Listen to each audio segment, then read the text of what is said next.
bit about you before we get to the book. You include that a lot. I mean, you're a very well-known figure. God has used you in pretty tremendous ways. A lot of people know about your bio. You grew up in South Carolina. You were converted out of a Roman Catholic household, if I remember correctly, what I've seen. No. We were nothing. Okay. Nothing at all. Okay. I mean, we would all say we're Christians because we're from the South, but we believed in, the Lord and NASCAR and SEC football and grits.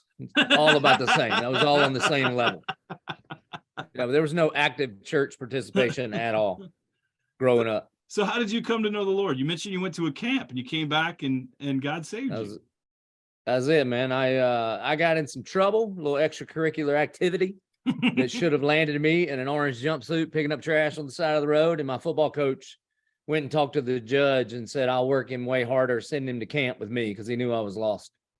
Our counselors reenacted the crucifixion of Christ in a very B- level portrayal, bunch of country kids from small colleges all around the South. But they reenacted the crucifixion with bed sheets and torches and stuff. And and even though I didn't get any new information, I had heard obviously that Jesus died on the cross for my sins, but I was transported to Calvary 2,000 years ago in that moment. And I don't know, divine revelation. I was like, oh, that was real. And it really counted for me. And so I did what J.D. Greer says you're not supposed to do. I asked Jesus into my heart. If you read that book, it's a great book. And he's a dear friend, but I did, and he came in, and here I am. So I was radically saved.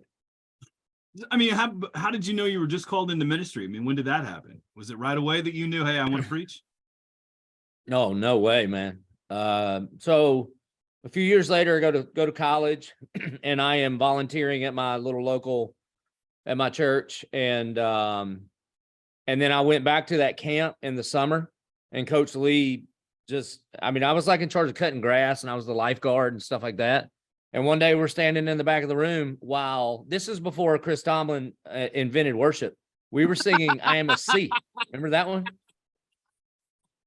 It was the guy was singing, he was from Furman. He was singing I Am a Sea with an overhead projector. I am a C, I'm a CH, I'm a CHRSDIN. And this was a Southern Baptist church, man. I was in the 11th grade before I realized we were spelling Christian. I didn't know. I thought we were speaking in tongues and we were going to get in trouble. Anyway, the guys up there singing I'm a C, and Coach Lee leaned over to me and said, Joby Martin, when the singing's done, you're going to preach. And I was like, Coach, in 2 minutes? Are you kidding? And I said, Coach, I'm not comfortable speaking in front of people. And he said, boy, did you say comfortable? You think Paul and Silas were comfortable in prison? Boy, do you think Daniel was comfortable in the lion's den? Boy, do you think Jesus was comfortable on the cross? I was like, no, sir. And I said, straight up, I said, well, what do I talk about? And he said, boy, that's easy. You talk about Jesus, you talk about 30 minutes. And I did. That's pretty much what I've been doing since that moment. Every week of my life.